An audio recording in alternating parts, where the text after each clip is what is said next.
Sir నా పేరు army బుజ్జి, పుల్లల చెరువు మండలం, పుల్లల చెరువు గ్రామం. పుల్లల చెరువు మార్కాపురం జిల్లాలోని పుల్లల చెరువులో కస్తూర్బాయి స్కూల్లో ఉన్న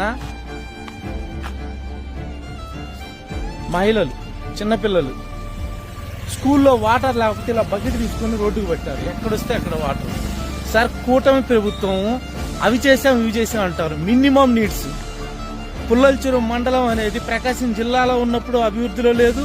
అలాగే ఇలాంటి మారుమూల ప్రాంతాల్లో కనీసం చదువుకోవటానికి తల్లిదండ్రులు ఒక సిస్టమ్ ఉన్న స్కూల్లో, ఏది కస్తూర్బాయి స్కూళ్ళు, నేషనల్ లెవెల్లో ఉన్న స్కూల్స్, అలాంటి స్కూళ్ళల్లో పంపితే కూడా ఇలాంటి దుస్థితి. Water provide, ground level water తగ్గుతున్నాయి. కానీ మినిమం ఆల్రెడీ స్కూల్ ప్రిన్సిపల్ అందరికి ఇన్ఫార్మ్ చేశారని చెప్పింది. దయచేసి ఇలాంటి సమస్య మళ్లీ రిపీట్ కాకుండా కూటమి ప్రభుత్వం బాధ్యత తీసుకొని వాళ్ళకి ఖచ్చితంగా పర్మనెంట్ సొల్యూషన్ ఇచ్చేలాగా కృషి చేయాలని కోరుకుంటున్నాను. Thank you sir.